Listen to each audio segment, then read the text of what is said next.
Welcome to Soul Elevation, guiding your ascension to new heights. I'm your host, Kara Goodwin. I'm so excited for you to hear this episode with Joanna Draus. Joanna was on recently where we talked about spiritual awakening, and in this episode, we specifically focus on energy healing. This is really practical and grounded info, which is essential for navigating the energy healing world. Get ready for high quality information in this episode, and you actually might want to take notes as you listen. And don't forget that Joanna and I are hosting a powerful group event on May 16th, 2026. So find out more about that at karagoodwin.com/Joanna. You're not going to want to miss it. Joanna Draus is an energy channeler and a healer, spiritual teacher, and an intergalactic being who spent countless lives in countless worlds. And she says that most importantly, she's a spark of the divine source of love and light, same as you. And we'll begin shortly, but first I want to invite you to explore everything available for you at karagoodwin.com. Be sure to get my book, Your Authentic Awakening, to support your spiritual journey. And you'll also find a selection of free guided meditations to strengthen your spiritual side. And I want to say thank you for supporting this show. Your likes, comments, shares, and subscriptions genuinely help this work reach more people. When you engage, you help uplift the frequency of the content and make it easier for others to find these conversations. So go ahead and hit the like button now while you're thinking about it. All right, let's begin. Enjoy this episode. Well, welcome, Joanna. I'm so excited to have this conversation. This is kind of part 2 of our latest collaboration. So thanks for coming back on Soul Elevation. Thank you for inviting me. So we've got a lot to get through here today. So we'll just go ahead and dive right in. We're going to be talking about energy work, also known as spiritual healing. So let's just start with, if somebody is kind of new to what energy work is, what spiritual healing work is. I remember the first time somebody mentioned to me that they were an energy healer and asked if I would want a session. They felt that they were guided to tell me that. And it was a teacher in a workshop that I was giving. And she's like, I never tell anybody this, but I'm just really getting this guidance to let you know. And if you want to have a session, you can, I'm here for you. And I was like, I would love to have a session, but I'm not sick. Do I need to be sick? Or do I need to be injured? I don't know what you would work on. And she was like, no. And I could see you're laughing.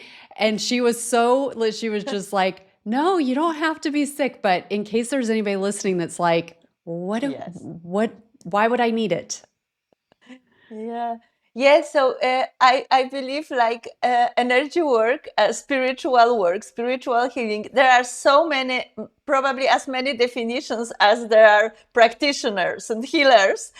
But yeah, it's I believe we always have something to heal. And it may be like physical, something in our body, our physical body, but most of the things that are really healable energetically, spiritually, are emotional, and emotional, like traumas, some mental blocks, and beliefs that we've been programmed with. All this is really easy to remove, to heal, using energy these days.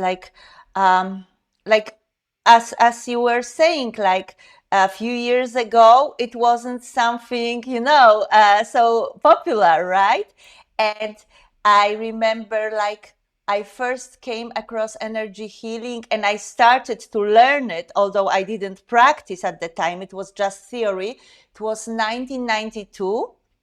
And people were really thinking my teacher was crazy. All the school was crazy. So, this is very, very new. But now there is a plethora of modalities of healing methods, and And there will be more and more, because I believe that they are channeled. Like, they are coming from the higher realms. It's not us people inventing them. It's like a divine inspiration or angelic inspiration, And so there will be more and more, because I cannot repeat it enough. We have so much help from higher realms. I mean, we, humanity, ascending, like all the eyes are on us, and there are these beautiful beings who are cheering for our ascension and our healing, because you need to heal in order to ascend. Maybe my definition of energy healing, spiritual healing, would be cleansing low vibrational energies, or you can say cleansing or transmuting them into higher vibrational. And because it's like cleansing or transmuting can be both, because when you cleanse, when you get rid of low vibrational energies, the higher energies automatically came in. It's like making space in a very maybe very cluttered room. When you throw out old stuff, old furniture, and you open the window, light comes in, right? So this is like a metaphor you can use for it. And and low vibration energy. There are so many things, like all low emotions, like shame, guilt, blame, fear, hate, etc., etc. And it can manifest as feelings, but when we are experiencing them for a long time, they often create physical illness in the body, or disease. That's like the root of the word. It's disease, because you feel these uneasy energies for a long time, and then your body can manifest them physically. Yes. So Well, you talked about all this help from the higher realms, and how does the 5D play into energy work and spiritual healing? yes. So, like, historically, when we look at humanity before maybe this, our modern civilization, there was energy work. It was like always there, right? Like there were shamans, there were some witches, and other people who were doing high priests and priestesses. They were doing energy work, but I believe that now, these days, we have this beautiful energies, higher energies coming in. Maybe in the past, spiritual healing maybe could have got bad rap, because there were like spell work, like curses. All this is somehow present in a collective consciousness and subconsciousness, right? So that's why some people are like, oh, like they are not sure where to go. But now we can do the energy work just with 5D energies. 5D, to make it easy, like let's say it starts with vibration of love. Okay? So love and everything above, which is like more unconditional love and peace and oneness and whatnot.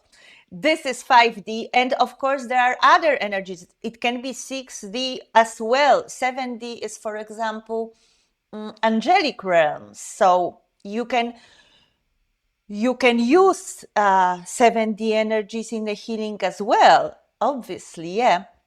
But just we don't need, but I think we shouldn't ever go below the 5D level. We have all this available, and that's why it's important not to do some strange old school stuff, like, because people were doing stuff like, for sure, this is like in culture, it's like written in our culture that they were using some entities to, for energy work, etc. We don't do it these days. We don't do it, we shouldn't, and we don't need to, because we have angels working with us and ascended masters, etc. Okay, that's a great point. No conjuring. That's very helpful. Thank you. So, let's talk a little bit about the theories that are behind energy healing. What can you tell us about that? Yeah, I'm laughing because I always say that I really don't know what I'm doing. Like, this is something like, I think that people who, because explanation and theory, it's all very linear, it's very 3D, and like all intellectual activity. So I think that people who may be closest to explaining this are physicists, like quantum physics, string physics. I think these are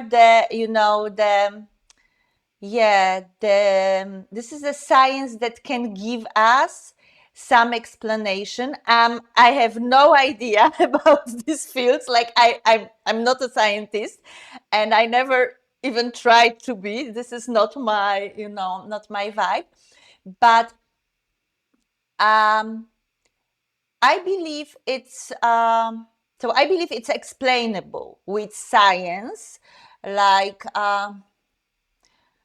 vibration, energy, etc. Like simple, very simple, like not every day, but very simple example is when you have a glass and somebody is singing, and when they hit a specific vibration, they can break the glass, without touching it, right? So, vibration and energy is translatable to physical. So, that's for sure. But when I'm doing healing, and I think most of practitioners, we really don't look for reasonable intellectual explanation, because it's mostly channeled again. So it's done in a kind of a guided way, and we don't really need to understand. We need more to feel it, because 3D not 4D is like the reason, cause and effect, the logic, and the mind. And 5D is much more heart centered. So in 5D you just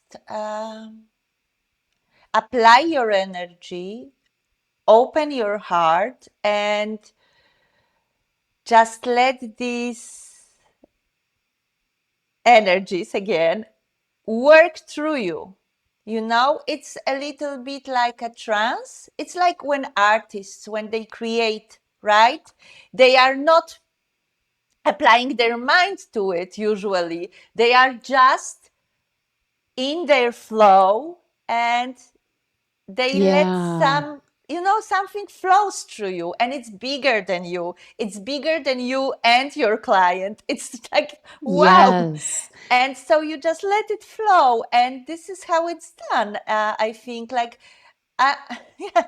Yeah, there are two things I want to tag on to what you've talked about, because one is the different types of healing, in that there have been different types throughout history. And at this point, a lot of healers are channeling through kind of a unique blend, their own unique blend.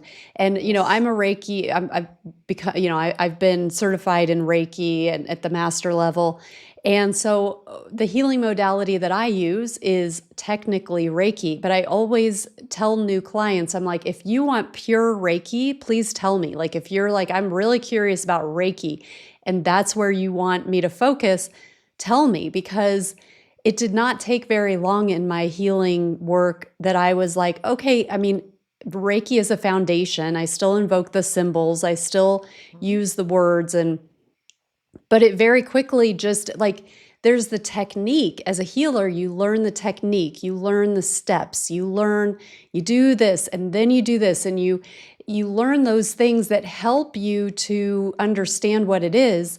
But there is a shift that happens to practitioners where it's like, and it's the same, it's not even outside of healing work. You mentioned artists, like artists can go to school and learn technique and they can learn the how to, but then as they get used to that, they get into a flow and then something else comes in. So they're still using technique, but it is more than that.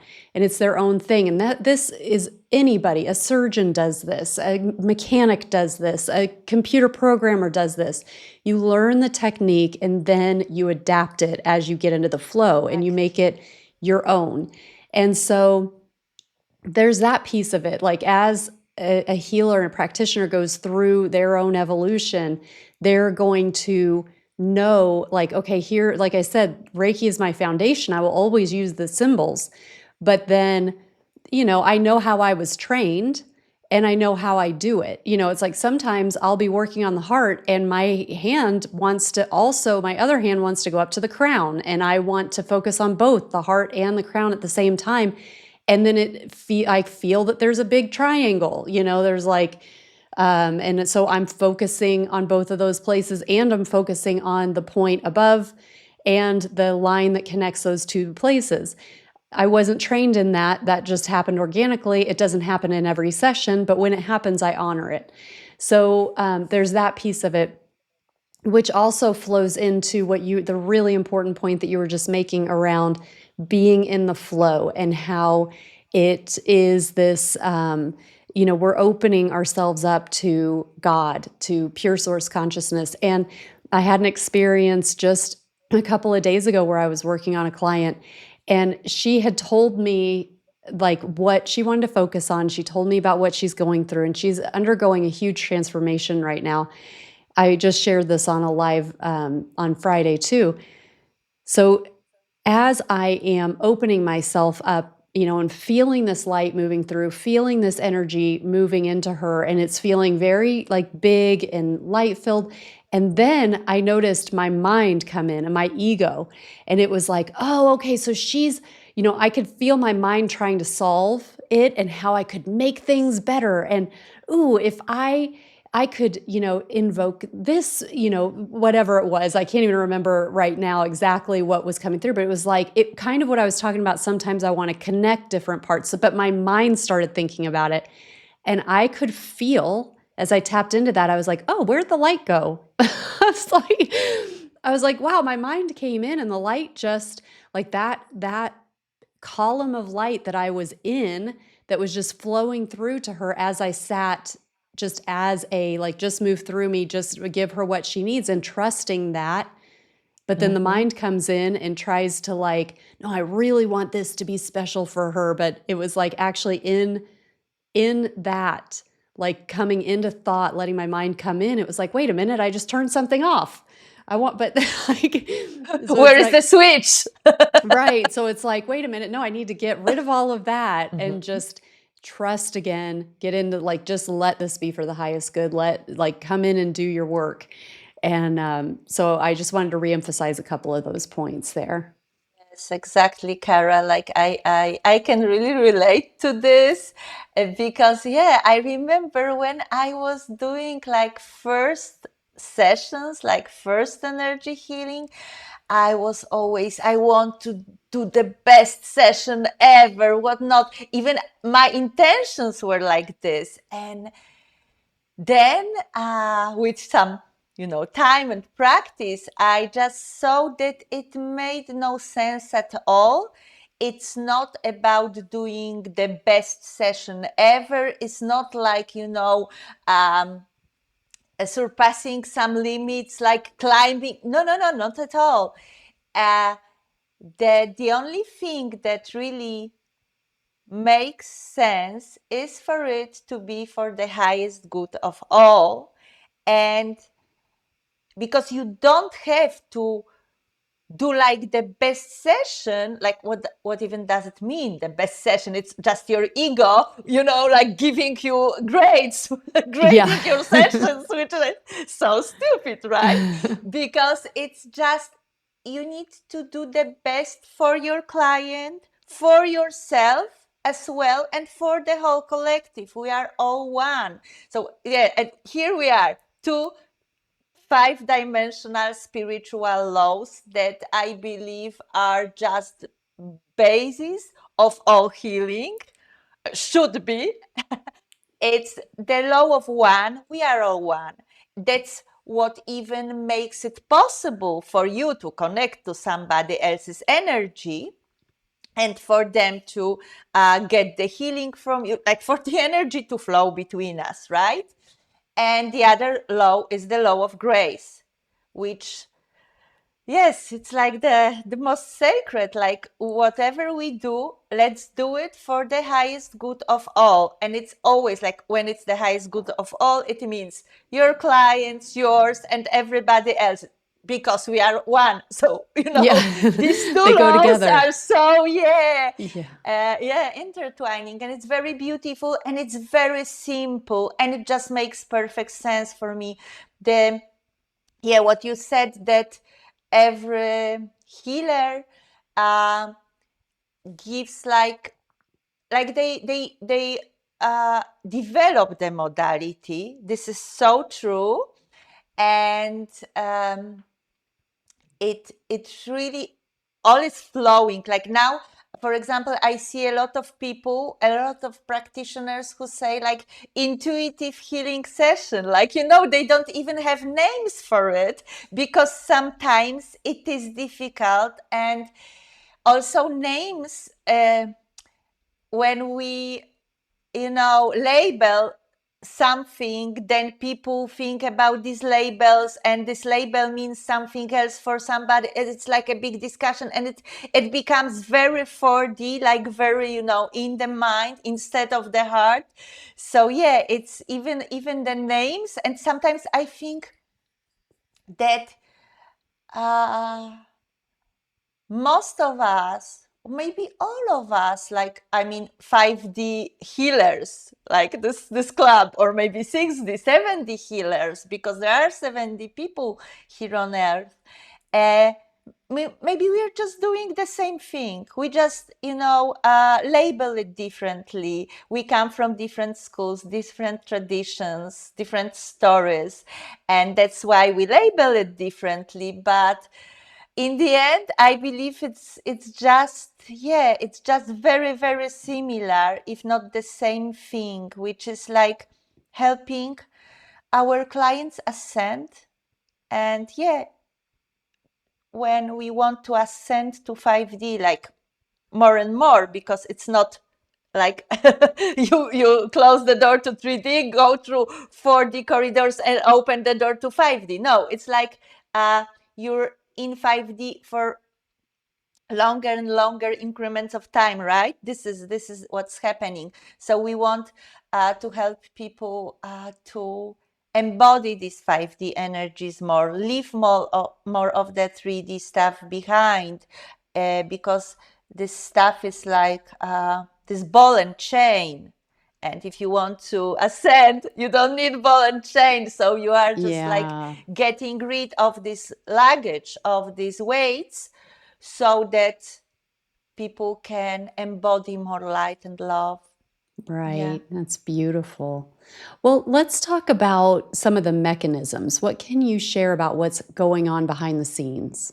I always say it's my higher self doing the job. So it's my higher self. I believe, like, I don't believe, I just know it in my heart. So client's higher self and my higher self, they have this pre-arrangement, this agreement So when the client comes across, when they come across me and they have this impulse to book or to ask me some questions first, this is already, it was like established, like they said, let these two meet. They can really do some good working together. It will help them, and it will help everyone. And then I often feel like just a mouthpiece, like I'm just talking, the client is talking, but really these are the higher selves doing the healing. And also what happens, and this is connected to what you said before, like that we as healers are growing. So this is what my teacher always said. He said, he still says it, like, today I can do things I couldn't have done 2 years ago. So this is, as we grow, we can just do more and more. And it's not because we got another diploma or, like a course in healing. No, it's because as we open more and grow spiritually, we have capacity of processing more light, more love. So it, like, the stream is getting like wider and wider, and we can send it, to more of it to our clients, right? As I said, really honestly, I cannot explain how it's done, but I can say what is happening. For example, when was it? I think on like 3 days ago, I was doing a session, and I had these headphones on my head, and the client was, like, it was one-on-one, and I was talking a lot about love and opening the heart. This was like the big theme of this session with her. And Archangel Chamuel came in. He's like light pink ray, and helping humanity to open the heart chakra. And when I said unconditional love, I had this boom, like a big, very loud sound on both sides, and she didn't hear it at all. And it wasn't in the room. It was in I was like, okay. So when we finished, I told her, like, remember I told you, like, this archangel, like, he was really loud, like, come on, because I got like a boom in both ears. And I was like, wow. Yeah. And this happened for the first time, because usually it's like gentler, more subtle, like I can feel energy flow through my body. I remember when I was at my beginnings with the modality that I'm doing now, which is soul records healing, there is a lot of clearing of like low vibrational stuff, like from past lifetimes, like dark entities, curses, hexes, all the black magic that somebody has been involved with, like, I don't know how lifetimes many ago. yeah, like thousands of, like wow. And I remember when I was like my first sessions, I was saying it because it's like a long list, and you have to say it out loud. Like, maybe you don't have, but this is the way I work. I say it out loud, also for the client to hear, for their subconscious, etc. And it was like sometimes I would be like speechless, because I said something and there was like a big energy wave, like hitting me, like almost washing me, off the floor. And I had to be quiet, catch my breath, and then continue because it was like so strong. And I remember when I was like really, really new to it, I sometimes was like, oh my God, will I be able to say it all? And I was like, no, Joanna, you will be like, okay, ask your spiritual support team for help. You know they are with you. You will do it. And of course, I always did. But now, for example, this doesn't happen. I sometimes catch a breath, but it's not like something like I know exactly that this can happen if there was like in this person's energy field, there was a lot of it. Then sometimes I'm like, okay, that was a big one, and let's continue. But yeah, but the boom in my this was so funny. I was like, Wow. okay, yeah. Yeah.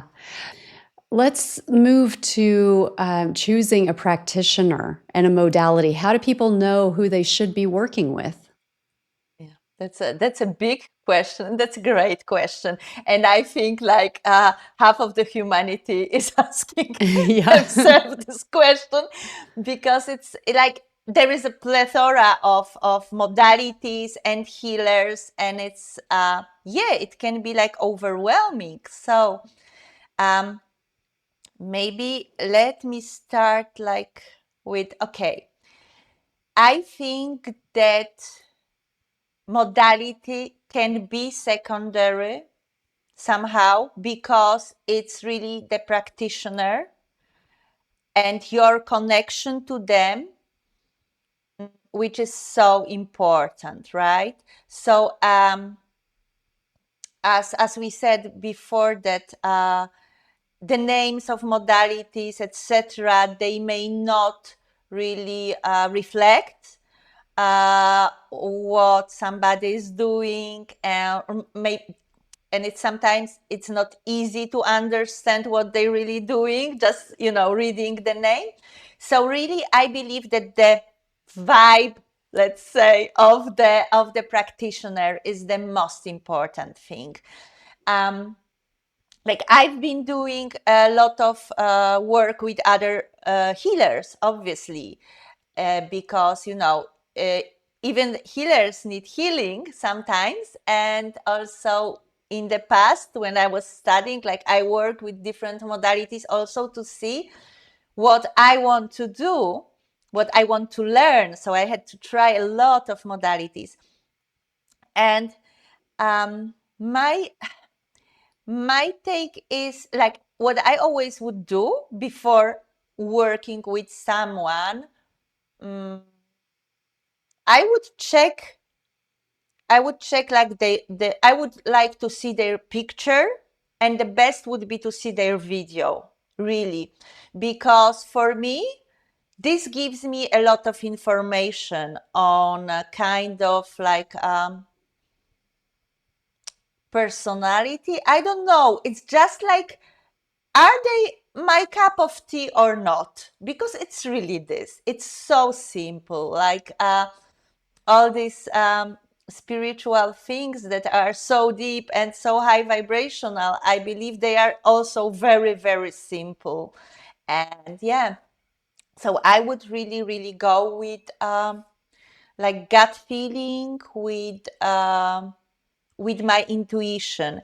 I believe diplomas are not important because so many new modalities are channeled and developed, and everybody is doing like their own stuff, and it's changing from day to day.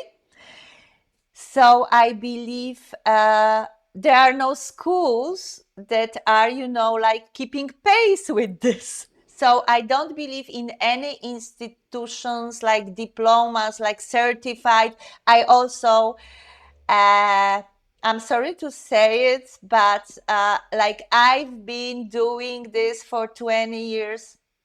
It doesn't really appeal to me. I know experience is important, but this is not linear. This is really done from your heart. So the most important thing is for this practitioner for them to be in 5D, 6D, 7D.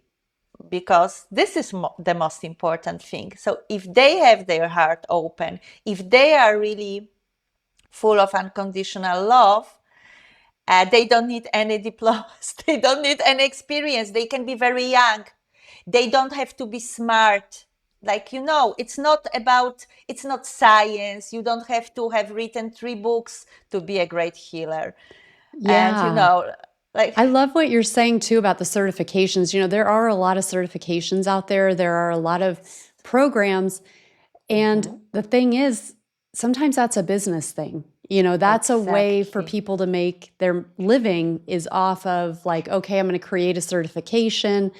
And it's not to say that if somebody has certifications that that's some sort of flag, but it's just to your point about like we place that's a 3D paradigm to be like, well, somebody they've got to be certified in this, or they have to be, that's some sort of critical thing. I would let that go. And I know like a friend and a client of mine is a very talented healer, and I remember she had not yet developed those skills officially and came to a retreat that I was hosting, and my co-host, the retreat, she took his hand or his arm or something, and he'd been having some, I think it was arthritic pain. And she was like, may I, can I take your hand? And she knew she had some innate abilities, but again, like, I don't think she'd even gone to like Reiki training yet or anything. And he was just like, whoa.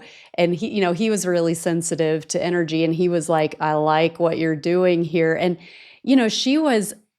she had not officially developed those capabilities yet. So this was like, quote unquote, undeveloped potential that she now has gone through several different, modalities and explored and gotten different certifications and stuff like that. But it's not, those certifications are, I think they're more for people who can't get over yet they have to be trained in a certain way. When you really peel the onion and look at what is going on with certifications, this is a business model a lot of times. Like, how do because people are enticed by the officialness of it, but it does not make for a better healer, in my opinion. No, not at all. I agree with you completely. And this is also connected with another thing, the programs. Like, I am not into programs, and it's not always like a red flag, but I believe that our role as healers is to empower people and not to make them dependent on us, on our services. That's why I am really working with every client once. And I know it's very uncommon business model, because everybody is like, how can you do it? Like, you should make them come back. And it's just that I feel that it's for their highest good to work once with me. Like, if they want to come back, I'm not kicking everybody out. No, they can. But I never ever say to them, oh yeah, you need to come back. And people are asking me, where should I come back? And I say, hopefully never, because hopefully now you spread your wings and you don't need me. This is what I want them to feel, and I want them to trust, and like uh, fly to the higher realms, like fly free. So yeah. And there are people who are really, really like making these programs. You need this, you need that, then you can that.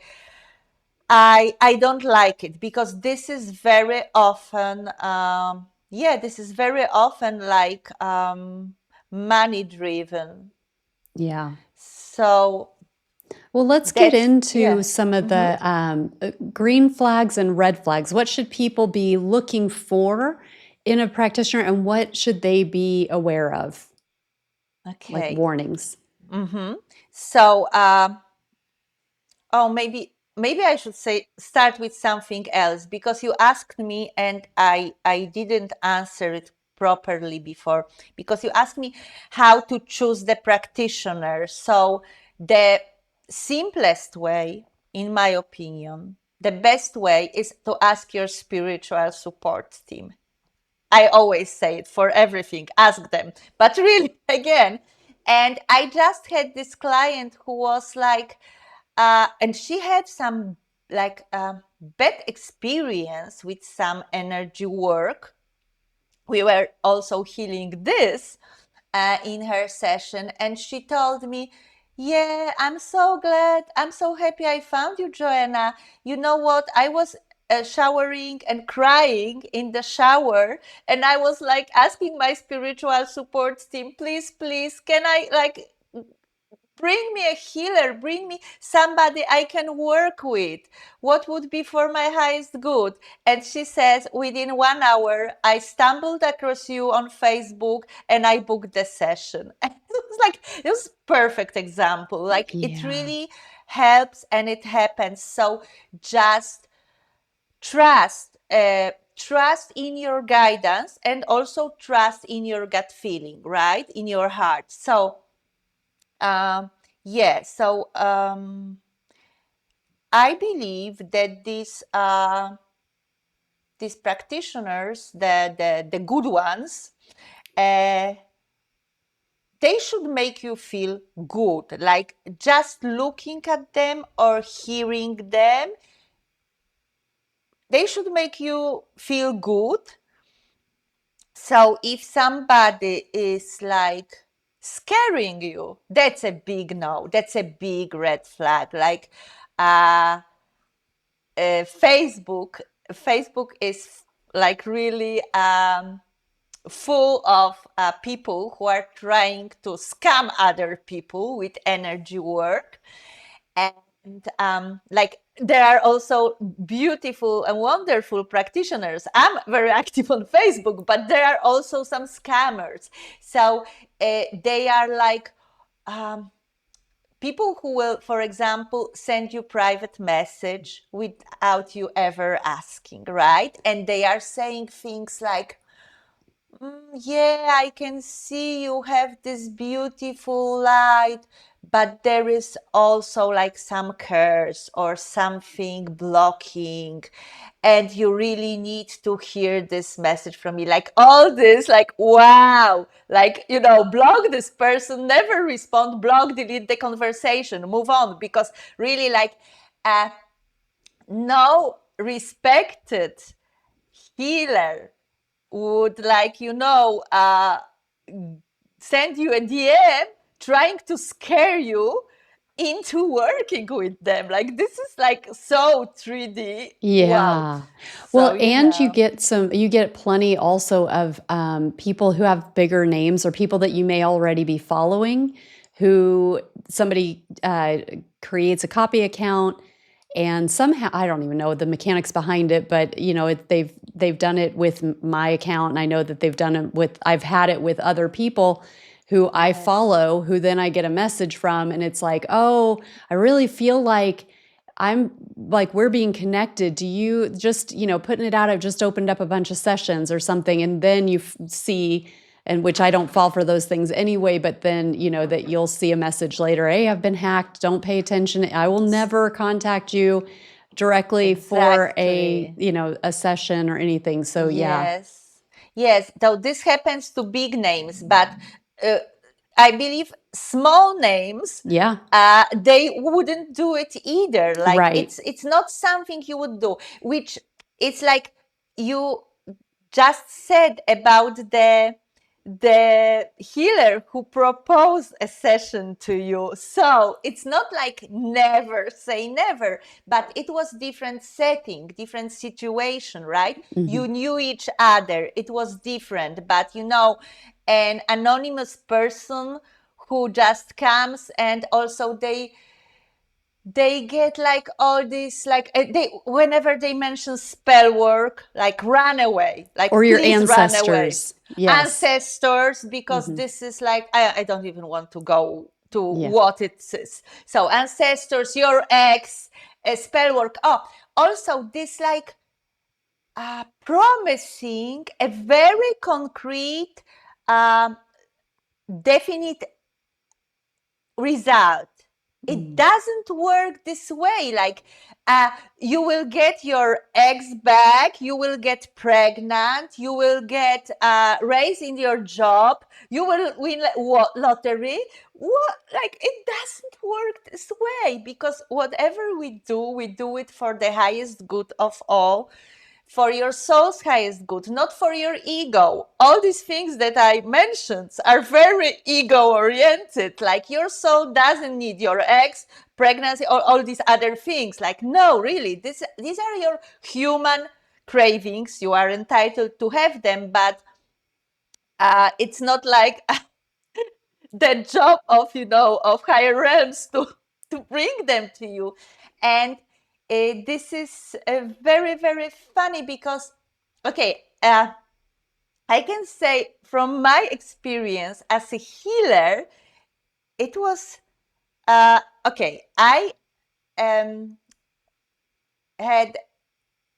gave sessions to two women. Like, it was very close in time, and these were young women in their 30s, and they both said that they wanted to focus on love, like romantic love. They were both single, and this was like, and I said, okay, but it was like the first session, so there is no like specific focus. The first session, I'm just healing the basic stuff, the darkest, the heaviest. So then we can think about something else, but this was the first. And I said, of course, you can always set an intention, but you will get what is for your highest good.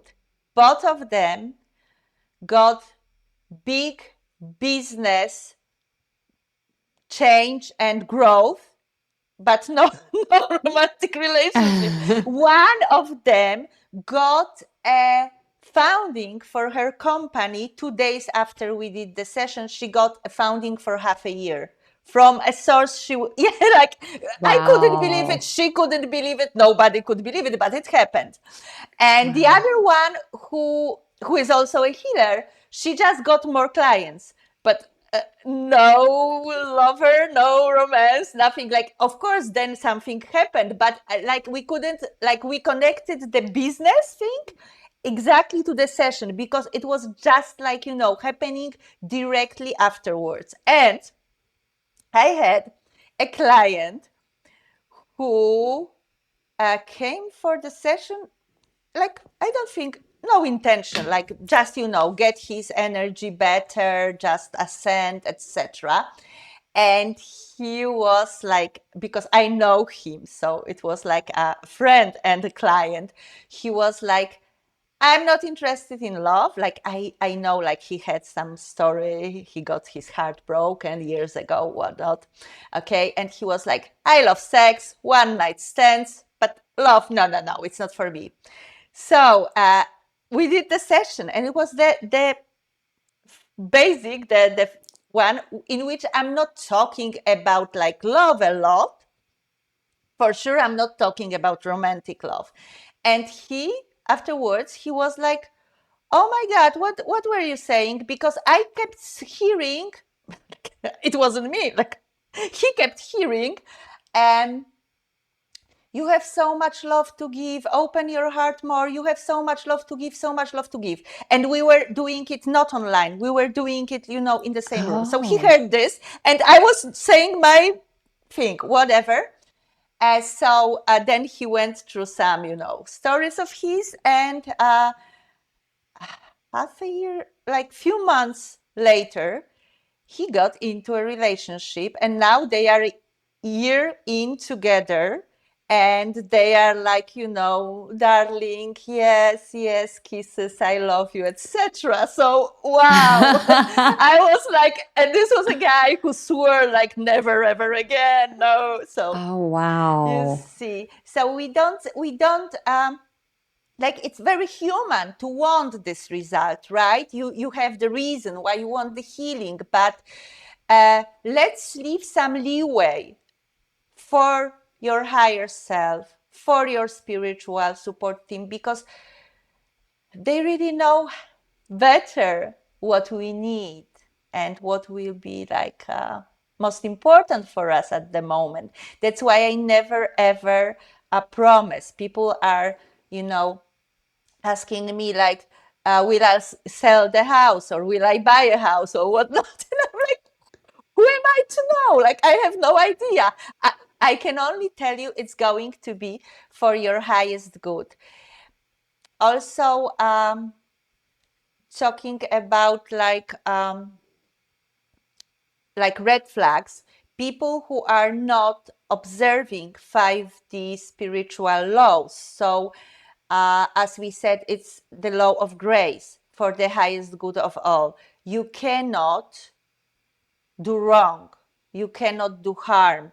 So, if somebody is offering any type of healing or whatever, and they say like, yeah, these people, they did you wrong, or there is somebody who is envying you, like, somebody's sending you bad energy, like, come on, it's not like this. Because in real spiritual healing, because I consider the 5D and above real one, we are only helping everyone. We are not, like promoting one being and leaving the other behind. It's not how it can be done. It's like, yeah. Yeah. So what about, is there anything you want to talk about with pseudo red flags? Anything that might look like a red flag, but might be something else? Yes. Okay, so once you found this practitioner and this modality, and you feel, right? You feel in your gut, in your heart, or whatnot, like you feel it, that this is it. This is what you need. And sometimes something can happen. It can look like, it can be your mind, you're kicking in, and trying to undermine it. And sometimes it can be even something like in your energy field that is not on a conscious level. And so I believe once you made your decision, just go through with it. Don't change your mind. Don't start, to think it through 100 times. Like I've seen it with clients who book a session, and I'm usually working online, like 99% of the time I work online. And then they had some broadband issues, like, the internet that was Wi-Fi was working perfectly on the day of the session, it's not, or something. And I even had a client who had to reschedule because of it, and she was crying. And I said, like, don't cry. We will do it another day. And for some reason, this other schedule will be better for you in the end. And I didn't know how to explain it in details, but I knew it. And I had, I think, twice a situation when I was like on a video call, and we had to turn off the video feed, just stay on the call because the connection was so low. But we've done it, and this is very important to do it. I had a client who was like talking to me on like, I don't remember, some messenger or something. She messaged me, and she was like, yeah, let me book. And then she said like, I cannot find any credit card. Maybe it's a sign. And I was like, yeah, like I said, I don't know, whatever, because maybe it's a sign, or maybe it's a sign of her internal struggle, like because there was this push and pull. Finally, she found the cards and we did the session, but it took her longer. But also, maybe this was better for her to wait, because this is a very important thing. I will just say it now, that not to forget that the energy works from the moment you book the session. It's already in the making. It doesn't start on the, when it's scheduled. It starts before. I had like a beautiful experience with it when I was a client, and I had a lot of issues with my sons. They were teenagers at this moment. Now they are almost 19, so it's better. But there was a time when it was really hard, and I'm a single mom, so it was like, woo, me and the two of them. And I booked a session especially to help one of them, who was like, he was suffering and I was suffering watching him, and he was making me a little bit miserable as well. Oh, it was like a whole thing with teenagers. And I booked the session, and the issue, it stopped. And the session was in 5 days, or like in a week. And I was like, oh my God, and it's done. Like, it doesn't happen. Like, it's solved. And I talked to the practitioner, because I went there, of course. And she said, and I said, that I don't even know what we are going to work on today, because this with my son, it's done. And she said, yes, because you booked, and that's when it started to work in your energy field. And it was like so beautiful, So, and also it works longer, because it's not limited to 1 hour or whatever, increment.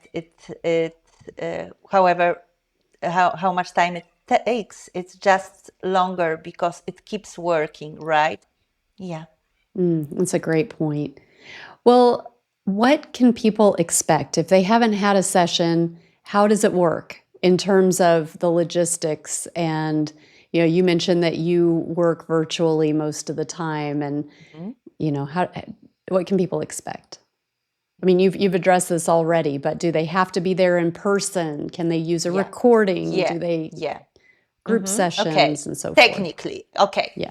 So it works perfectly, like face to face, online. It works on a recording. It can be group session, individual session. These things are really secondary. I had a session. Listen to this. I had a session like long ago, and it was very similar to what I'm doing now, but the guy, he didn't even tell me what he was doing. Like, this was like, I went with him because I asked my friend if she knows somebody who does this kind of thing I described, and she said, yes, exactly, I know the guy, I did it with him, so here you have. And she gave me like his Facebook handle. So the only time I was in touch with him was writing on Messenger, and he said, okay, I can do it. I can do it for you and for your children. It's okay. So let's say, I think he said a time and a day, and it was it. And I paid him, and then he said, he messaged me, it's done. But I trusted, and I know he's done like heavy lifting. I knew it because I was feeling it in my energy field. But this is something that I think very few people would do, right? Because people want something tangible. Like, my daughter, when she heard it, she was like, yeah, mom, that's a great business model. She can just do it, like say to 100 people, yeah, I'm doing it at this hour, lay down and wait. Oh, and then he messaged like, it's done. But I really got like, he was recommended by a friend who is also a healer, and with whom I have really close karmic ties. So her recommendation was important, and also I felt afterwards, but it was a big like I trusted him a lot. And I had another one like this. I had two healers like this. The other one was like more like on regular basis for like a quite long some time. Wow. And we never talked. Like we talked on the phone maybe twice, and then it was like a message, okay, lay down because I'm going to do this. It was really really like this, and I did it. But what, for example, me as a healer, I want people to have something tangible. So that's why I talk to them. I want this. I really cherish the human connection. As I'm working online, this is my human connection, just like we're talking now, right? Like through the screen, but still I want to see the face. I want to hear the voice, and it gives me much more information. And also because I work also with the subconscious mind, I believe that it's important to hear the actual words, because subconscious is always listening. So that's why I talk to people. And I always work like this. I could say to somebody, okay, I lay down, I'm going to do this. No, but I want this human interaction. So what happens? One thing which is quite funny is that you can fall asleep, kinda. It's like, especially in a group setting, because when it's one-on-one, these clients, they are like trying to get awake, although sometimes it's difficult. I had clients who were like really drifting off, and it was fine. I had a client that when I finished the session, I wrote on the chat, like, you are sleeping so peacefully. Okay, so if you have any questions, contact me. Just take your time. I'm not going to even wake her up. I knew like she really needed it. This mechanism that is happening, it's also like when you do like meditation and energy work combined, a lot of people falling asleep or drifting in and out, or it's like kind of trance. It's like a strange thing, but they are not like here now, like very very conscious. What happens is that their higher self is putting them to sleep, because it switches off their analytical mind so that it doesn't interfere with the healing. So if it happens, it is good. It is not bad. That's why you can listen to the recording while sleeping. And sometimes it's even better because you get it vibrationally. You get it, but your mind is not like going in circles, contradicting, dissecting every word, etc.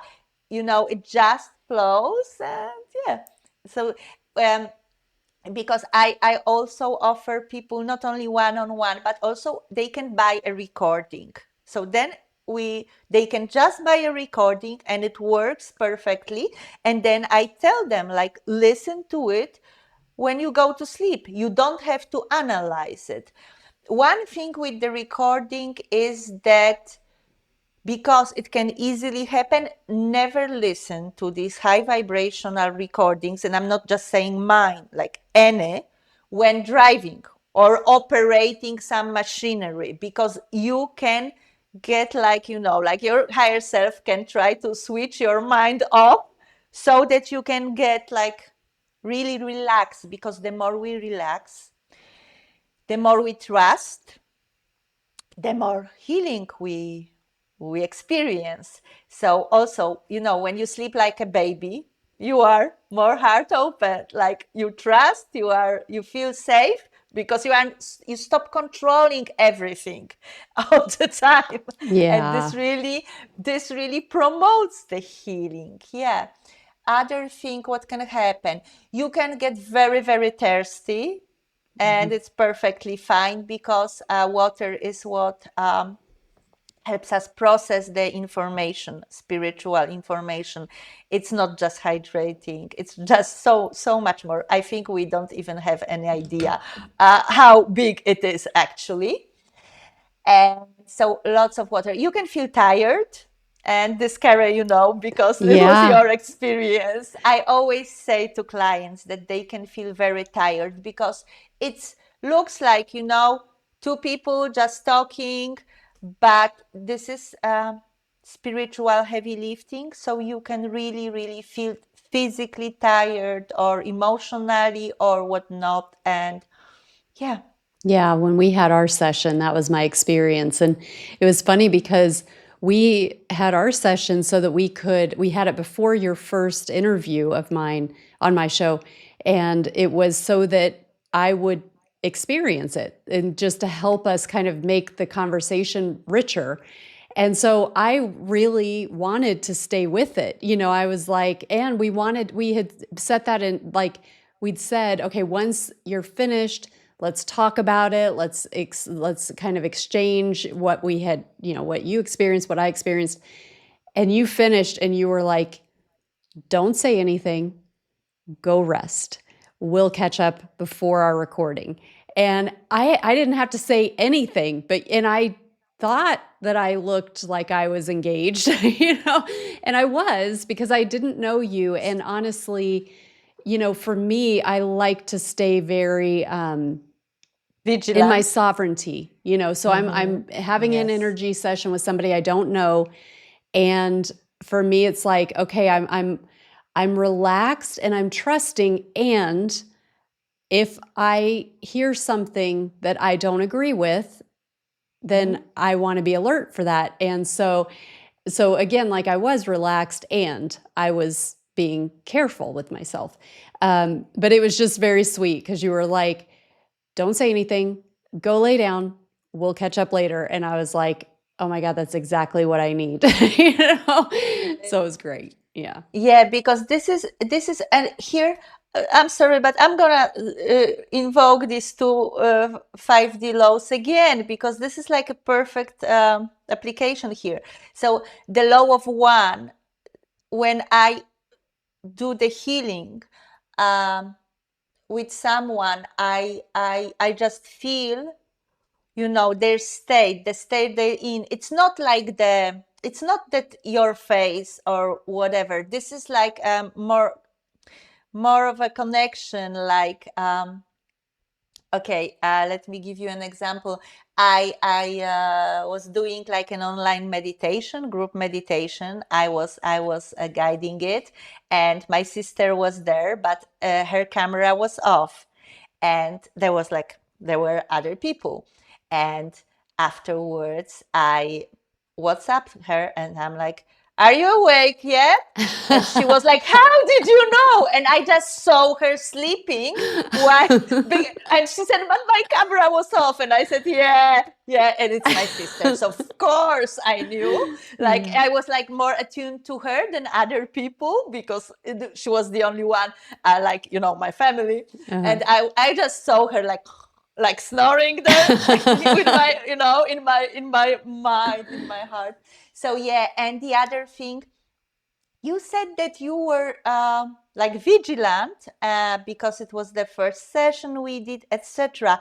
But this is like the law of grace. It really gets you, it keeps you covered. You really don't even have to do it. Like, I think I always say it, but even if the other party doesn't, you can just say, let it be for the highest good. And then that nothing can that nothing cannot be for your highest good. Yeah. That's why sometimes like, I think a lot of practitioners, they say, if something doesn't resonate, just let it go, take what resonates with you, etc. But to make it really super simple is for the highest good, and then anything else doesn't really matter, because our intention is really so sacred and so powerful. I love Yeah. that. Okay. So I do want to talk a little bit about paying for energy healing. I feel like this is something that people might have misunderstandings about in terms of this type of work and when it comes to exchanging payment. What can you share? What are your thoughts on this?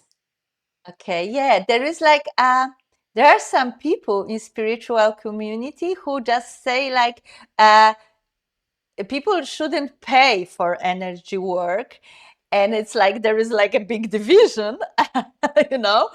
And I really, it makes no sense whatsoever to me, because there are a lot of reasons, like starting with like 3D reasons, like the healers, they need to pay their rent, to buy food, and take their children to school. Like it's like they are not living in the cloud, and eating prana. They live here, and still 3D world is very, very present in our experience. Also things like uh when, like, for sure there are some people who were just born healers, but most of us, we had to study. We maybe we got some diploma, or maybe not diplomas, but we had to study, we had to prepare for it for years. We had to do a lot of healing on ourselves, because you like, I think maybe there are, but very few, very rare people who don't need it, who are just born like that. Most of us, it's really through sweat and tears. And it's, these are years that you invested going to retreats, meditating, doing, like, being a client during healing sessions, and before you were ready to step into this role. Um, what else? And also people say, yeah, because it's a gift, so it's like God's gift, so it should be like, you cannot charge for it. Like, come on, like when you are a painter or a musician, it's a God's gift too. When you are a great chef, it's a God's gift, but still people are paying you for this, right? Like, really, it makes no sense. And now, if we think like more 4D, 5D even, there is energy exchange. So,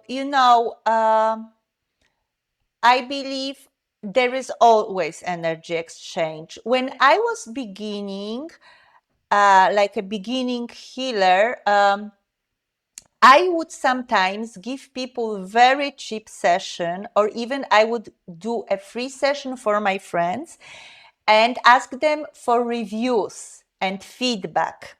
And I believe almost every healer goes through this phase, but then you just don't do it, because you are more established. You know what you can do, and you know the value of your work, and it's like too much of a value to just give it like this. And like, I was thinking about this metaphor, like food.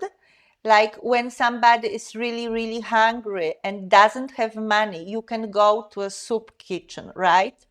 But you wouldn't do it if you have money, right? So you wouldn't look for like free energy healing when you can pay for it. And I believe if you would get it free, there is still some energy exchange. And like, you will pay for it somehow, because energy needs to balance out. So I believe this only makes sense, and it's only logical to charge for energy healing. And it doesn't mean that we are doing it for money. No, it's like a teacher who loves teaching children, or a chef who loves cooking for people. money is just a side effect, right? You do it because you want to help others. You do it because you want to teach them or feed them or heal them. Yeah, I love that. You know, it also makes me think of what is the world that we want to create. And as a spiritually growing person, a spiritually awakened person, it is helpful to see people living in alignment with their soul. And so we do have this in the spiritual community. There is a lot of, wanting money to not be a part of it. And I don't like it when I see people who are making a bazillion dollars off of spiritual work, especially when we have like Deepak, who, has been connected with Epstein, and you're seeing this overly lavish lifestyle. And then Yes. we're learning, based on the emails that he doesn't even, he's mocking God in it. And so then it's like there's no authenticity at all. And he's just Yes. made a bazillion dollars. I don't like that. And so I don't want to encourage that. But there's so much in between, like starving and just giving yourself to everybody and not receiving anything. And that. And so, I feel like people need to tap in more to what is the world that you want to create? Do you want to create a world where there are more healers, where people are rewarded for being healers, where they are rewarded for spiritual work, where, me as a content creator, I try to drive this point home. If you want to be seeing more spiritual content, hit the like button, hit the subscribe button, tell the algorithm, this is what you want to see. Watch content that is spiritually uplifting and help the content creators who are delivering that to, support that so that we do see more of it. And so if you kind of look at it that way too, where it's like, oh, we think about this with local business. I want to see more local business, so I'm going to support the local business rather than the box store. Then it's like, well, if a healer is helping you and they're keeping you from having to go to the doctor or the mental health provider or something, they're keeping it, you don't have to go as often or whatever it might be, then why should the doctor and the mental health practitioner that you're trying to avoid going to be compensated, but the healer not be? Yes. And also it's very important that if you are like this starving and sacrificing yourself healer, please just stop doing it if you are listening to us now, because really self-love is the base of all love. You need to love yourself and be healed enough, to have this sense of self-esteem and self-love to help others, right? Absolutely. You cannot pour from the empty cup. Yeah. Well, we're going to be wrapping up here, but is there anything that comes to mind before we talk about our event that we have coming up on May 16th that I'm so excited about? I feel so great about this event. But with this topic of energy healing, is there anything that you haven't been able to say that you want to really make sure you say before we close? Yes, I think it's very, very important for the clients, because the clients, they feel great at the end of the session. Like, this is the basic rule, right? They need to feel much better at the end than they felt before. And they are in touch with 5D, 6D, 7D energies, whatnot. Like, really, it's beautiful. So when it's you, please remember this, cherish this. Don't let it dissipate and just, go away because of everyday stress, etc.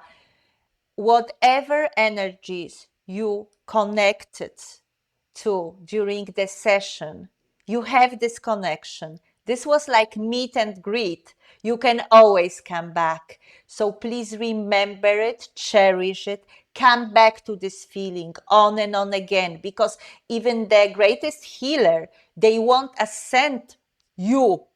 You are ascending yourself. We give you a boost. We give you like a ladder, we help you step up, but you really need to keep doing this everyday work, which is coming back to the heart, coming back to the beautiful energies that you have inside. Beautiful. I love it. And so let's end with how to connect with you, and let's talk about the May 16th event that we have. Okay, how to connect with me? My website, joannadraus.com. It's JOANNADRAUS. You can also find me on Facebook. I'm quite active there. So Beautiful. joannadraus.com or Facebook, Joanna Draus as well. Beautiful. And to get information on the event that we're going to be having, we're going to have a group healing. It's going to be really beautiful. I'm so excited to be able to do this as a soul elevation community. And you can learn more about that and register at karagoodwin.com/Joanna. And that's 2 N's in Joanna. And do you want to talk just a little bit about what they can expect with that event? Hey, so yeah, I'm very excited too, and it's going to be big. And the energies these days are so moving so fast. I still am like preparing for it, and I know it's going to be even better that I can think about it now, with if it makes sense. For me, it does. Anyways, we are going to clear 3D energies, the energies that are keeping us from embodying 5D, from living more in 5D. We are going to leave all the heavy balls and chains behind. Yes, and we're going to work with archangels, with dragons, who are angelic beings. We are going to, I don't know who else will appear. Of course, your higher self and my higher self. Yes, and the monads. Also, the monads are very, very important, and we can really connect. Also, during this event, you will get like this, you will get to meet your spiritual support team. If you are not really used to, talk to them and contact with them on daily basis, this will boost it very, very strongly, very powerfully. Wonderful. Well, I'm so excited. Thank you so much. This has been a wonderful discussion. Thanks so much, Joanna. Thank you, Kara. Thank you so much for joining me for this episode of Soul Elevation. If someone in your life would be inspired or uplifted by what you heard today, please take a moment to share it with them. These are the kinds of conversations that ripple out and elevate collective consciousness. And if you haven't yet, be sure to subscribe so you don't miss the powerful episodes ahead. Your presence, energy, and support truly help amplify this mission of raising frequency and anchoring in a more awakened humanity. Thank you for your support, and I'll see you for the next episode of Soul Elevation.